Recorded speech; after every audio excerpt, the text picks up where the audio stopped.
So I think a new thing on my channel is I'm going to be calling out bullshit. Just flat out calling out bullshit. One of the things is this concept of indigenous ways of knowing. Now, this first came to my attention when I was on Facebook. One of my friends, interestingly enough, from Iran, she thought it was hilarious. I believe she's a physicist. I lost contact with her when I got kicked off of Facebook. But she thought it was absolutely hilarious because it's crazy. Like they're stating that math is racist, calculus is racist, because Isaac Newton was white, and Newton's name has actually been removed from the Newtonian laws at some universities. It is crazy, and that they wanted, and the article that she had shared, and everybody was making fun of. And mind you, I had a very diverse group of friends that were scientists, friends from India, friends from Iran, friends from South Korea, friends from China, friends from Taiwan, friends from all of the South American countries, friends from the Philippines. Nobody did not find this funny. I mean, it's ridiculous. And the whole concept of indigenous ways of knowing is insane. It's a backwards mindset. It will bring us back to the days of witch burnings and things of that nature. So what are indigenous ways of knowing? Are they even a thing? Well, apparently, yes, they are. I was writing down the whole description of these things, and then I got tired of writing them down because there's, 9, 10, 11, 12, 13, 14, 15 of these things. And I will show you, and what I find interesting, and I'll get into this later, what I will show you is where indigenous people implement things like engineering, such as the Aztec Empire or the Incan Empire, or things like where they actually implement substantial amounts of engineering, or what's that thing in Tibet? Not Tibet. Angkor or whatever the hell it's called. They're using real mathematics and real physics and real engineering because guess what? We live in an objectively physical universe where things have to obey the Newtonian laws of physics. Yes, the Newtonian laws of physics. Not that he created them, they existed long before him, but he discovered them.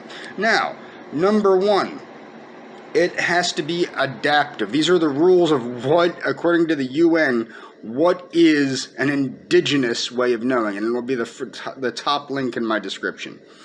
It must be adaptive based on historic experiences, social, economic, environmental, spiritual, and political changes, or political changes, I should say. It must be cumulative. It is a body of knowledge and skills developed from centuries of living in close proximity of nature. Where the hell do they think every form of science and math came from? Do they not understand how the ancient Greeks created these things? Okay, number three, it must be dynamic because, nothing's dynamic.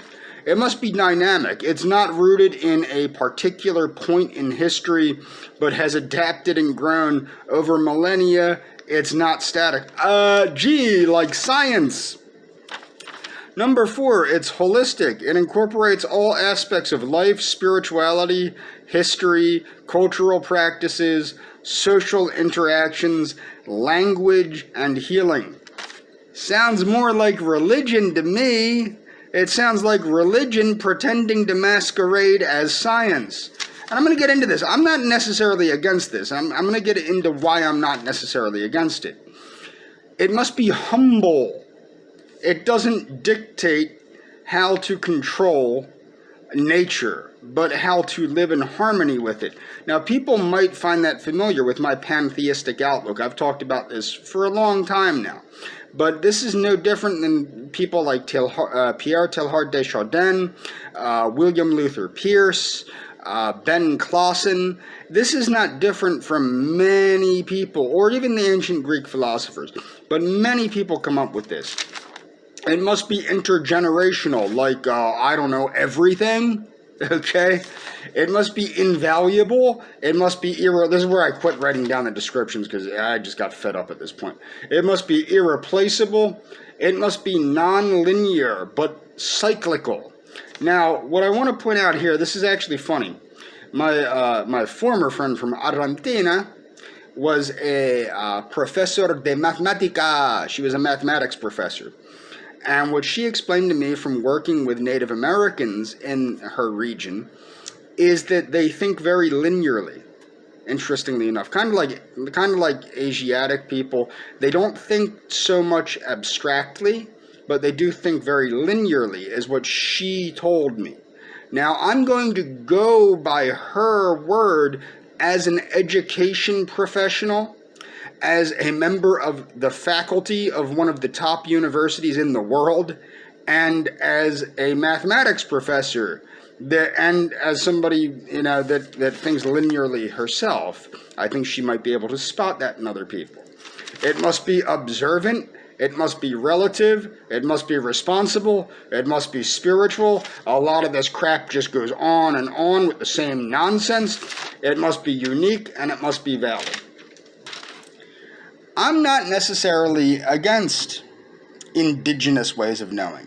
One of the things that I find interesting, though, is certain indigenous ways of knowing that actually fit pretty much all of those concepts are things like anthroposophy and biodynamic agriculture, which was created by Rudolf Steiner.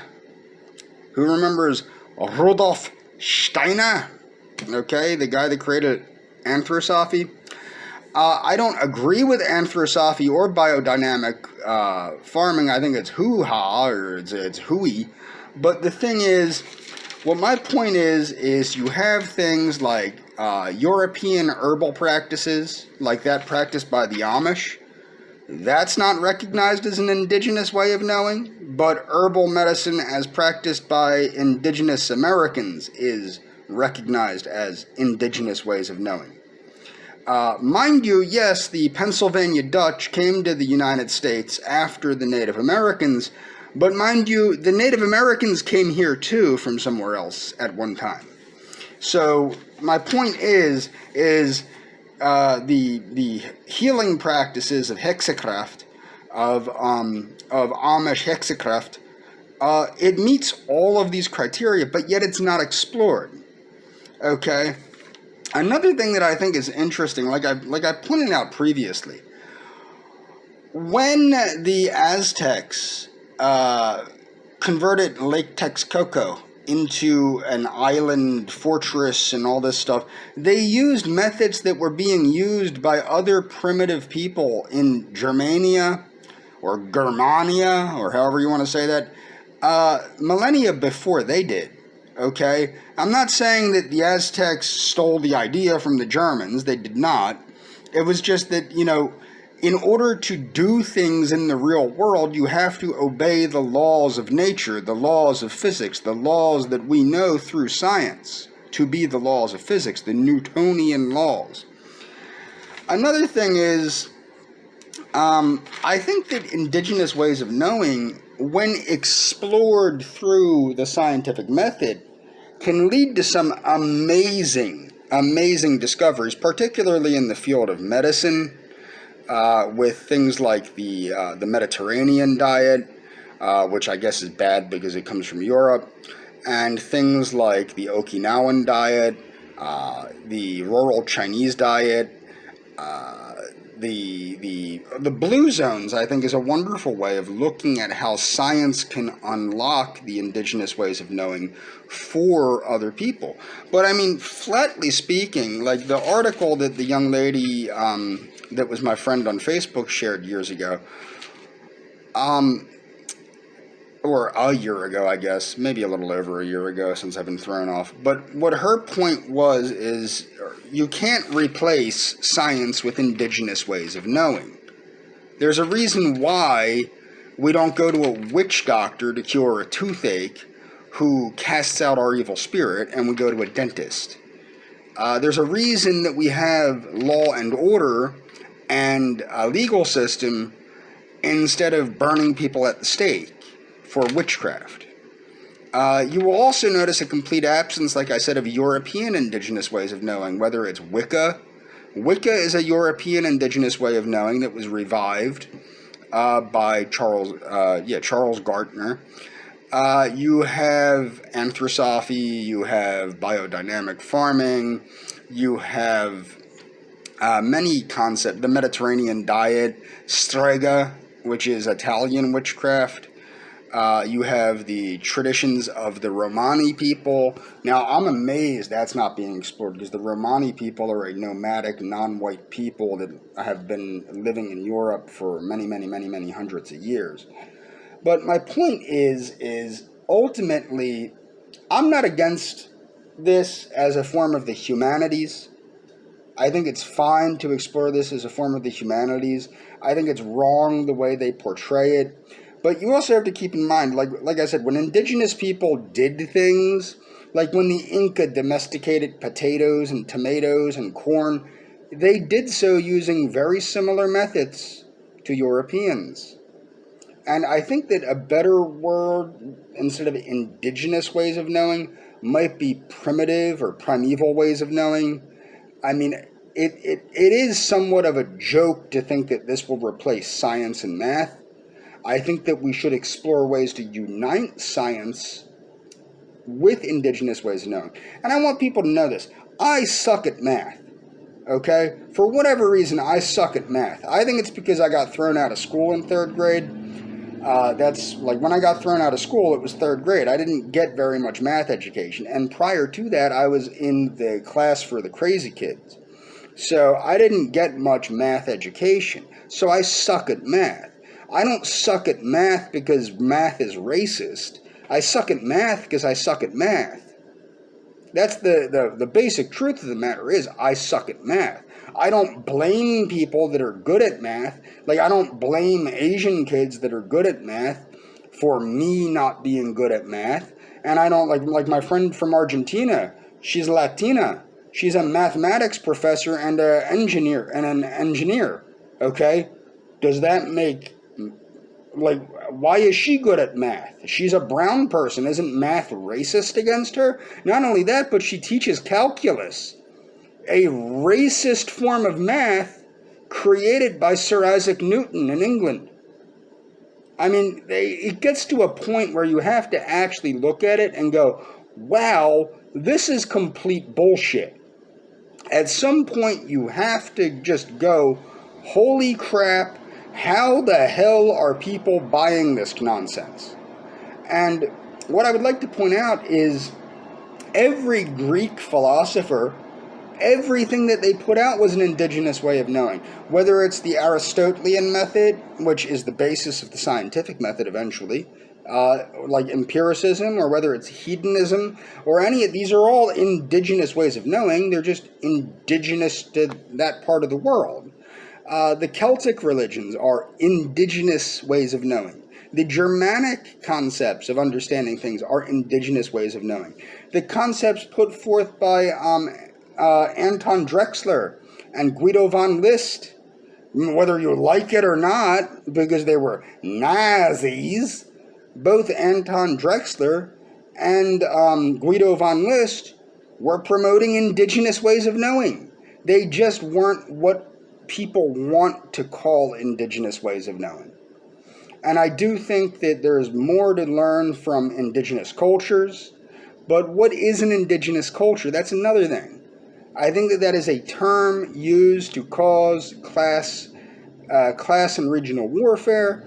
I think it's a term that has ravaged Latin America.